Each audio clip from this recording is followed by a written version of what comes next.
Hello everyone, welcome to smart study. आज हम लोग WB board class 11 semester 2 Hindi का जो सिलेबस है उसमें से भाग्य रेखा कहानी का पार्ट 2 पढ़ेंगे। ठीक है, पार्ट 1 में मैंने कहानी का कुछ भाग अच्छे तरीके से समझा दिया था। एक बार मैं फिर से बता देती हूँ कि मैं पार्ट 1 में क्या क्या बताई थी। भाग्य रेखा कहानी का पार्ट 1 वीडियो में मैं बताई थी कि लेखक जो है वह कनाट सर्कस के बाग में मौजूद थे और उन्होंने उस बाग में देखा कि एक यजमान खाकी सा कपड़े पहने हुए बैठा हुआ था और लगातार खांस रहा था।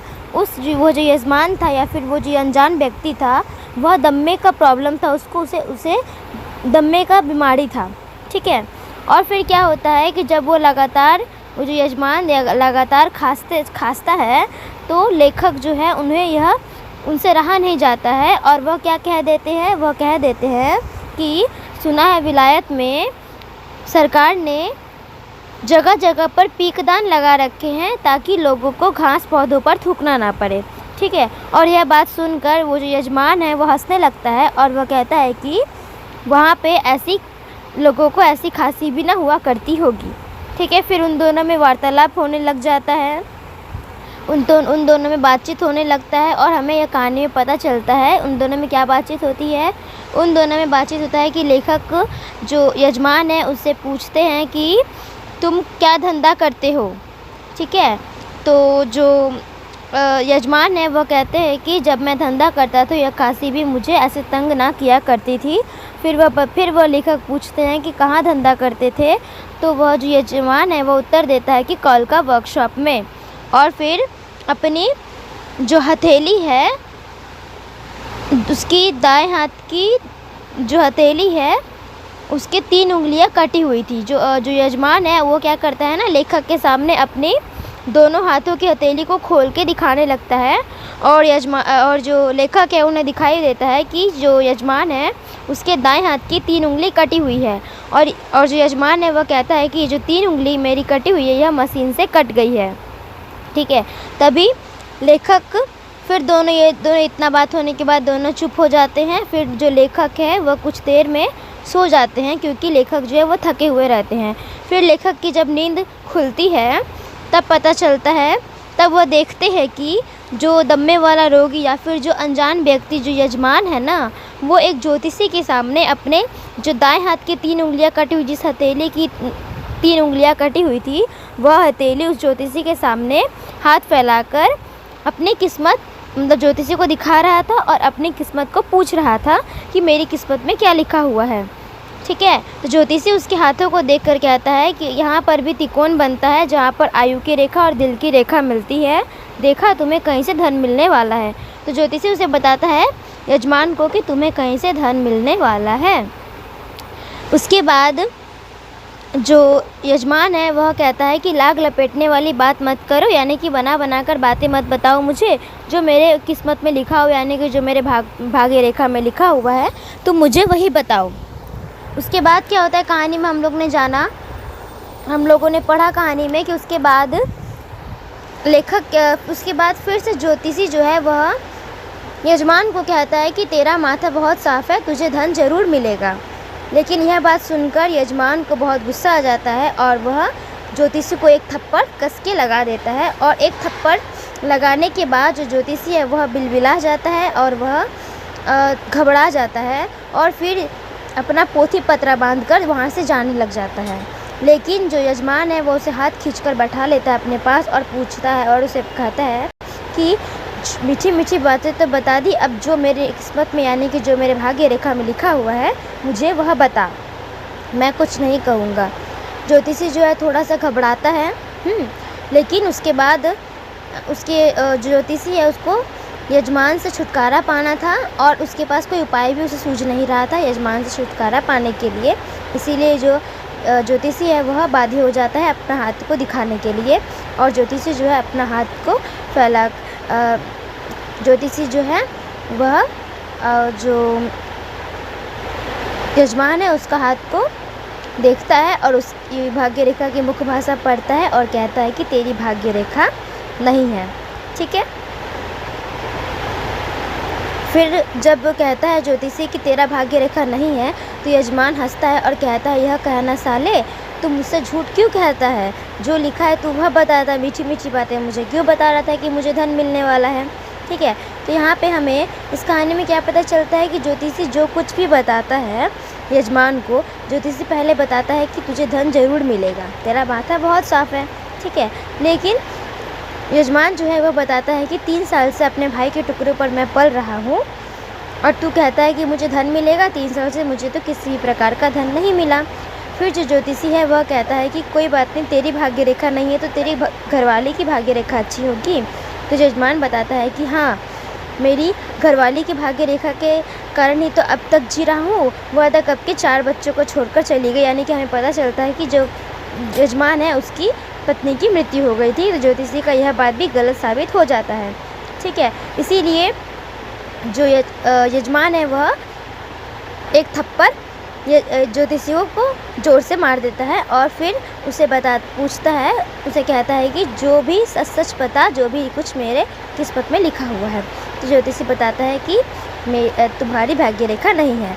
तो जो यजमान है वो कहते हैं कि यह कहना साले जो सच में लिखा हुआ है वो बताओ, तू हमसे मुझसे झूठ क्यों बोला।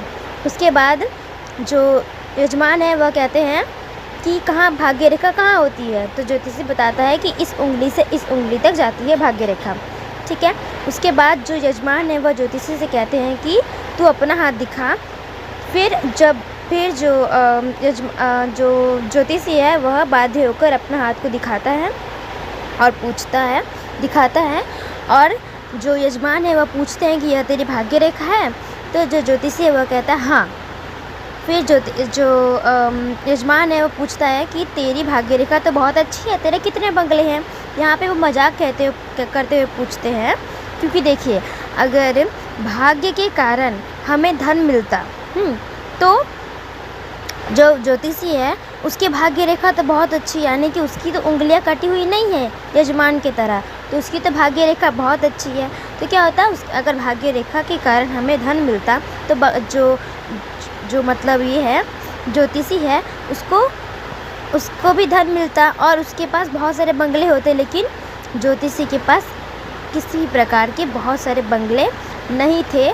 ज्योतिषी यजमान ने जो प्रश्न किया कि तुम्हारे कितने बंगले हैं, यह सुनकर ज्योतिषी को कोई उत्तर नहीं दे पाया और वह अपना पोथी पत्र बांधकर फिर से जाने लगा। तो फिर से जो यजमान है वो उसके हाथों को खींच लेते हैं और उसको बैठा लेते हैं और उससे पूछते हैं कि कब से ये धंधा करने लगा। तो यहाँ पे हमें ये कहानी में हमें पता चलता है कि जो ज्योतिषी है वह अभी मजबूर होके, क्योंकि उसके पास भी किसी प्रकार का कार्य करने के लिए नहीं है और वह अपने पेट को और अपने परिवार के पेट को पालने के लिए वह ये धंधा ज्योतिषी का धंधा करना शुरू कर दिया है। ठीक है, उसके बाद जो यजमान है वह ज्योतिषी से पूछते हैं कि कब से धंधा करने लगा है। तो जो ज्योतिषी है वह अभी भी चुप है, वह कुछ नहीं कहता है। ठीक है, पार्ट 1 में हम लोग इतना ही कुछ समझे थे। अब चलिए पार्ट 2 कहानी का आगे का जो भाग है वो हम लोग पढ़ते हैं। ठीक है, देखिए हम पहले से ना क्या किया, पेंसिल से सारा मार्क कर दी है जो भी इम्पोर्टेंट है। आप लोगों को क्या करेंगे ना कि बता देंगे जो इम्पोर्टेंट है। आप लोग मेरे में से देख के जो स्क्रीन पे फ़ोटो है देख के आप लोग मार्क कर लीजिए। ठीक है, स्टार्ट करते हैं सेकंड पार्ट को। दम्मे के रोगी ने पूछा कहाँ से आया है। जो यजमान है जिसे दम्मे का प्रॉब्लम है वह मतलब इससे पूछता है, ज्योतिषी से पूछते हैं कि कहाँ से आया है। तो जो ज्योतिषी है वह कहता है पूर्वी बंगाल से। ठीक है, तो यहाँ पे क्वेश्चंस आते हैं कि जो ज्योतिषी है वह कहाँ से आया था, तो पूर्वी बंगाल से और वह शरणार्थी था। ठीक है, उसके बाद हम लोगों का एक और क्वेश्चन यहाँ पे बनेगा कि कहाँ से आया है, यह कौन किससे पूछता है। तो यह दम्मे वाला रोगी ज्योतिषी से पूछते हैं। ठीक है, आगे पढ़ते हैं। शरणार्थी है, फिर जो यजमान है वह ज्योतिषी से पूछता है कि शरणार्थी है। शरणार्थी का मतलब आप लोगों को पता ही है कि मतलब कि एक दूसरे देश में लोग आ जाते हैं, क्योंकि जिस देश में वो रहते हैं उस देश में कई सारे प्रॉब्लम हो सकते हैं, जैसे कि रहने के लिए जगह नहीं है या फिर कोई देश के अंदर ही किसी प्रकार का मसला हो गया है, झगड़ा हो गया है तो क्या कर रहा है, लोगों को आना पड़ जा रहा है एक देश से दूसरे देश में। ऐसे लोगों को क्या कहते हैं, शरणार्थी। ठीक है, तो जो ज्योतिषी था वो भी शरणार्थी था जो कि पूर्वी बंगाल से आया था। तो एक क्वेश्चन पूछा जा सकता है 2 मार्क्स में कि जो ज्योतिषी था वह कौन था, तो वह पूर्वी बंगाल से आया हुआ शरणार्थी था। ठीक है, आगे पढ़ते हैं। पहले भी यही धंधा या कुछ या के बाद यहाँ पे है ये जो प्रश्न कौन करते हैं, यजमान जो है, जो दम्मे वाला रोगी है, वह ज्योतिषी से प्रश्न करते हैं कि पहले भी यही धंधा करता था या फिर कुछ और। ज्योतिषी फिर चुप, तनाव में कुछ ढीला पड़ने लगा। तनाव में कुछ क्या ढीला पड़ने लगा, यानी कि जो वह इतना घबरा गया था ना, वो धीरे धीरे घबराना बंद करने लगा और कहने लगा। यजमान धीरे से बोला, हमसे क्या करो, हमसे क्या मिलेगा। जो यजमान है वह धीरे से बोले, जो दम्मे वाले रोगी है वह धीरे से बोलते हैं कि हमसे क्या मिलेगा, जा किसी मोटर वाले का हाथ देख। ठीक है, फिर ये जो यजमान है वह ज्योतिषी से कहते हैं कि जा किसी मोटर वाले का हाथ देख। ये भी इम्पोर्टेंट है, यहाँ यजमान धीरे से बोलते हैं हमसे क्या मिलेगा, जा किसी मोटर वाले के हाथ देख। तो हमसे क्या मिलेगा से लेकर हाथ देख तक का वाक्य दे दिया जाएगा और बोला जाएगा कौन किससे कह रहा है, तो आप लोग को इसको उत्तर देना पड़ेगा। उसके बाद है ज्योतिषी ने सिर हिलाया। ज्योतिषी या उसके यजमान का बात सुनकर सिर हिलाता है और कहता है, वहाँ कहाँ दिखाते हैं, जो मोटर वाले हैं वो लोग अपना हाथ कहाँ दिखाते हैं, जो 2 पैसे मिलते हैं तुम ही जैसे से मिलते हैं। मतलब कि जो मज़दूर लोग हैं, जिनके पास, जो बेरोज़गार लोग हैं, जिनके पास काम नहीं है, उन्हीं के पास से हमें 2 पैसा मिलता है। उन्हीं को हम क्या करते हैं, उन्हीं की भाग्य रेखा को देखकर उन्हें कहते हैं कि तुम्हें धन ज़रूर मिलेगा। और अच्छी सी बातें बताकर क्या करते हैं, उन बेरोज़गारों को जैसे एक मोटिवेट करते हैं, बताते हैं कि तुम्हें धन ज़रूर मिलेगा एक दिन। उन्हें सहारा देते हैं और उनसे पैसा भी कमा लेते हैं। ठीक है, जो ज्योतिषी लोग होते हैं। आगे, सूर्य सामने पेड़ के नीचे ढल गया, अर्थात शाम हो रही थी, सूर्य ढलने लग गया था, सूर्यास्त हो रहा था। इतने में 5-7 चपरासी सामने से आए। चपरासी का अर्थ होता है ना, जैसे कि एक पुलिस टाइप का ही होता है, लेकिन वो लोग ना पैदल चलते फिरते हैं, मतलब पैदल ही घूमते, गाड़ी वगैरह से नहीं घूमते हैं, पैदल ही चलते हैं वो लोग हैं। और क्या करते हैं ना, वो लोग संदेश किसी जगह पर आकर कोई एक न्यूज़ बताते हैं कि आज ये चीज़ होने वाला है, ये वगैरह वगैरह। तो ऐसे लोगों को बोलते हैं चपरासी। ठीक है, 5-7 चपरासी सामने से आए। कितने चपरासी सामने आए, तो यहाँ पे इम्पोर्टेंट है 5-7। और पेड़ के नीचे बैठ गए, जा उनका हाथ देख। और फिर जो यजमान है वह ज्योतिषी से कहता है कि जा उनका हाथ देख, उनकी जेब खाली नहीं होगी। तो जो चपरासी है उनकी जेब खाली नहीं होगी, उनके जेब में ज़रूर पैसे होंगे। आगे पढ़ते हैं। मगर ज्योतिषी सहमासा बैठा रहा, मगर जो ज्योतिषी है वह चुपचाप से बैठा रहा। एकाएक बाघ की आबादी बढ़ने लगी, यानी कि जो कनाड सर्कस है उसकी आबादी बढ़ने लगी, यानी कि जो कनाड सर्कस में लोगों की आबादी, लोग बहुत सारे इकट्ठा होने लगे। यहाँ इम्पोर्टेंट लाइन है, आप लोग मार्क करिए। नीले कुर्ते पजामे पहने लोगों की कई टोलियाँ एक एक करके आई और पास के फुटपाथ पर बैठने लगी।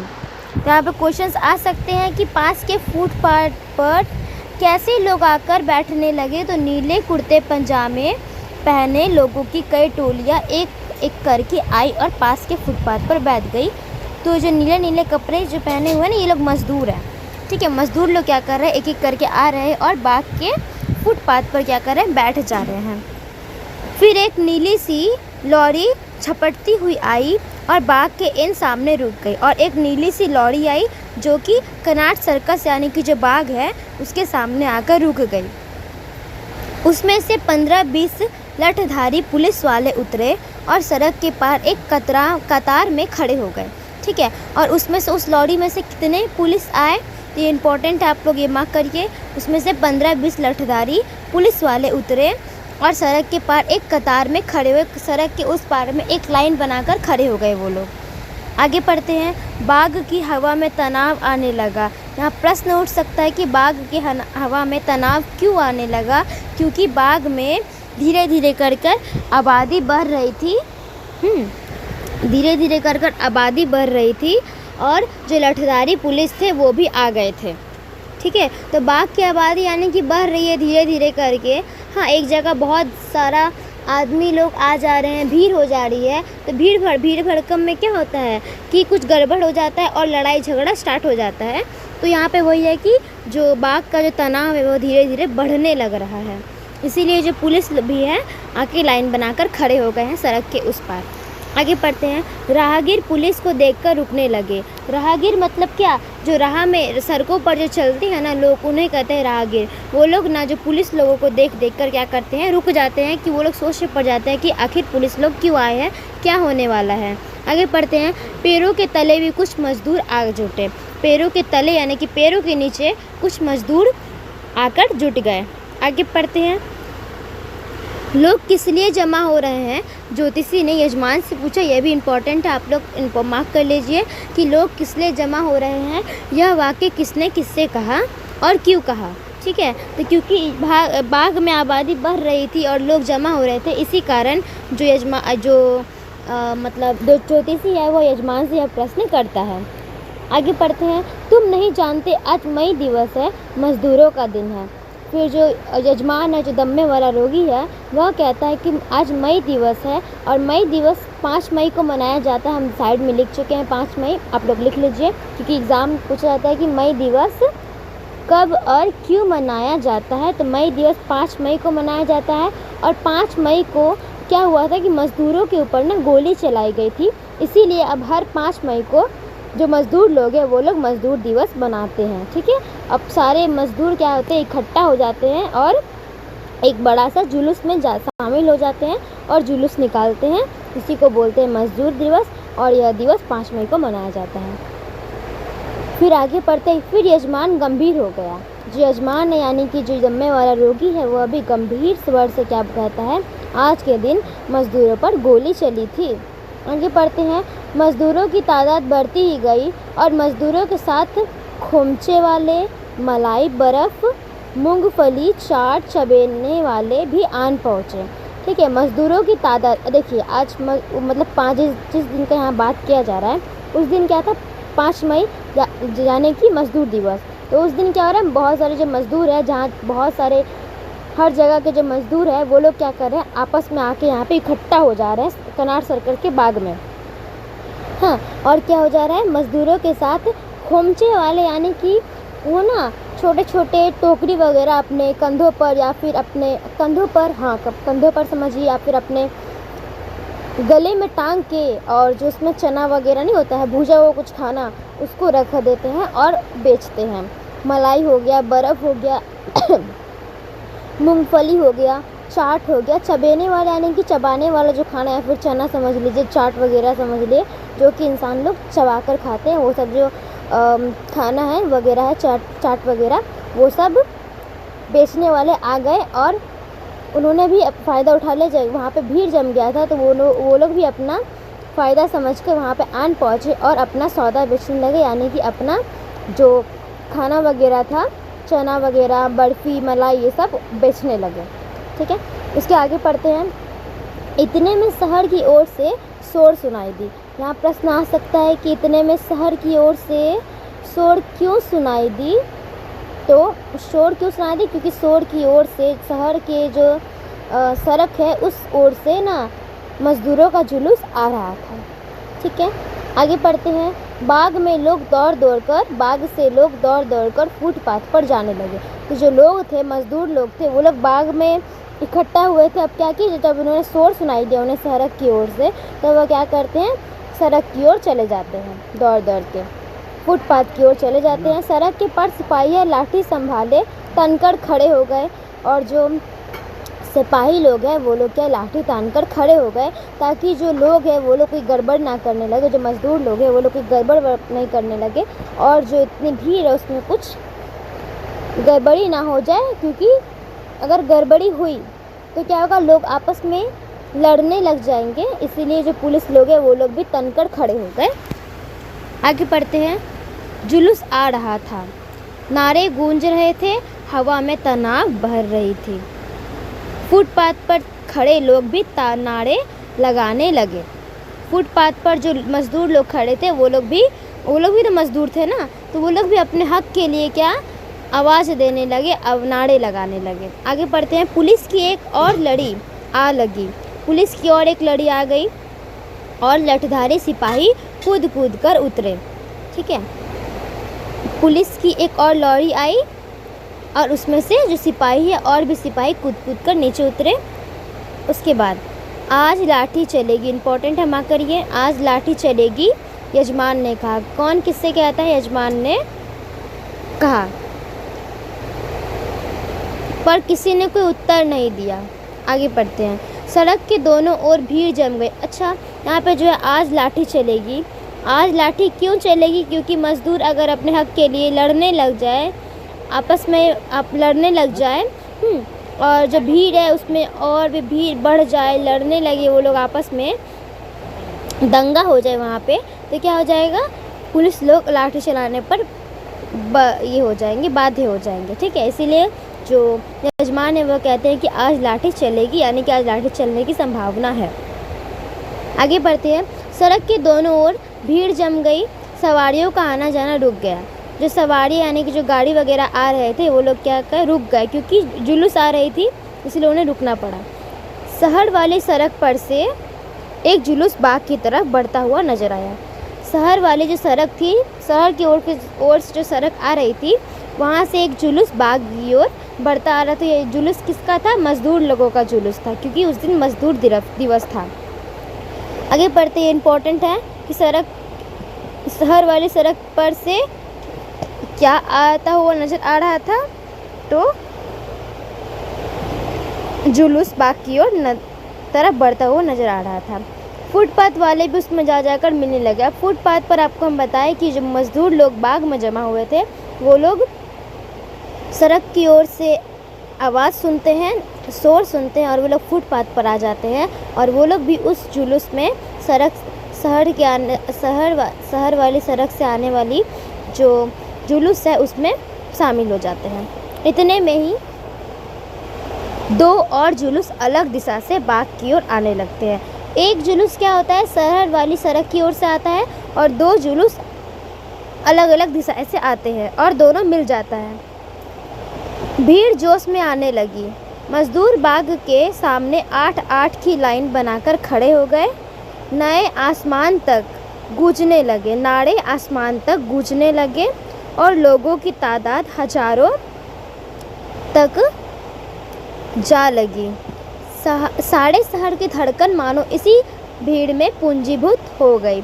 तो सारे शहर में जितने भी मजदूर थे वो सारे इकट्ठा हो गए थे, और मानो ऐसा लग रहा था कि सारे शहर की जो धड़कन है, जो आवाज़ है, मानो इस भीड़ में ही पूंजीभूत हो गई है, इसी भीड़ में मिल गई है। कई जुलूस मिलकर एक हो गए। इम्पोर्टेंट है। मज़दूरों ने झंडा उठाए और आगे बढ़ने लगे। मज़दूर जो है वो झंडा उठाए और आगे बढ़ने लगते हैं। पुलिस वालों ने लाठियाँ उठा ली और साथ साथ ही जाने लगे। आगे पढ़ते हैं। फिर वह भीमाकार जुलूस धीरे धीरे आगे बढ़ने लगा। भीमाकार का अर्थ है बहुत बड़ा जुलूस। धीरे धीरे आगे बढ़ने लगता है। कनाट सर्कस की मालदार धुली पुती दीवारों के सामने वह अनोखा लग रहा था। वो जो जुलूस था वह कनाट सर्कस की मालदार धुली पुती दीवारों में के सामने अनोखा सा लग रहा था। अब कैसा प्रतीत हो रहा था? जैसे नीले आकाश में सहमा अंधियारे बादल करवटें लेने लगे हैं। तो वहाँ पे हम आपको बता ही रहे हैं कि यहाँ पे बहुत भीड़ हो गया है और लोग बहुत सारे जम गए हैं। तो यहाँ पे ना छोटे छोटे लोग बहुत सारे दिखाई दे रहे हैं अगर ऊपर से हम लोग देखें तो। यहाँ पे वही बताया जा रहा है। आगे बढ़ते हैं। धीरे धीरे चलता हुआ जुलूस उस ओर घूम गया जिस तरफ से पुलिस की लॉरियाँ आई थी। ज्योतिषी अपने उत्सुकता में बेंच के ऊपर खड़ा हो गया। दम्मे का रोगी अब भी अपनी जगह पर बैठा है, एकजुट जुलूस को देख रहा है। तो यहाँ पे लेखक जो कुछ भी देख रहे हैं वो सब इस कहानी में हमें बता रहे हैं। आगे पढ़ते हैं। दूर होकर नारों की गूंज मंदतर पड़ने लगी, यानी कि धीमा धीमा होने लगा। धीमा होने लगा आवाज़, शोर जो था वो धीमा होने लगा। दर्शकों की भीड़ जो है बिखर गई। जो दर्शक जो लोग देख रहे थे उस मज़दूरों की जुलूस को, वो लोग की जो भीड़ है वो बिखर गई। जो लोग जुलूस के संग नहीं गए वे अपने अपने घरों में रवाना हो गए। ठीक है। बाग पर धीरे धीरे दोपहर जैसी ही निस्तंभता छाने लगी। निस्तंभता का मतलब है कि शांति। दोपहर में जिस प्रकार शांति छाई हुई थी वैसे ही जुलूस के जाने के बाद धीरे धीरे बाग में शांति फैल गई। आगे पढ़ते हैं। इतने में, ये इम्पोर्टेंट है, मार्क करिए, इतने में एक आदमी जो बाग के आड़ पाड़ तेजी से भागता हुआ जुलूस की ओर आ रहा था, सामने से गुजरा। यजमान के सामने से गुजरता है। दुबला सा आदमी, मैली गंजी और जंघिया पहने हुए। तो वो जो व्यक्ति था, और यहाँ पे अगर परिचय पूछा जाएगा तो आप लोगों को लिखना पड़ेगा। दुबला सा आदमी था, मैली गंजी और जंघिया पहने हुए था। आगे है, यजमान ने उसे रोक लिया। यजमान ने किसे रोका? यजमान ने जिस व्यक्ति को रोक कर पूछा कि क्या दोस्त, ज़रा इधर तो आओ, जुलूस कहाँ से जाएगी? यह प्रश्न कौन किससे कहता है? तो यहाँ पे आपको बताना पड़ेगा कि यह प्रश्न यजमान एक दुबले से व्यक्ति से पूछता है जो कि जुलूस के आर पार जा रहा था। ठीक है। आगे पढ़ते हैं। यजमान उस व्यक्ति को रोक लेते हैं और क्या दोस्त ज़रा इधर आओ, और कहते हैं कि क्या दोस्त ज़रा इधर आओ। और फिर वह पूछते हैं क्या है। ये जो व्यक्ति है वह पूछता है कि क्या है। तो जो यजमान है वह पूछते हैं कि यह जुलूस कहाँ तक जाएगी, कहाँ को जाएगी। आगे क्या बताते हैं वो व्यक्ति?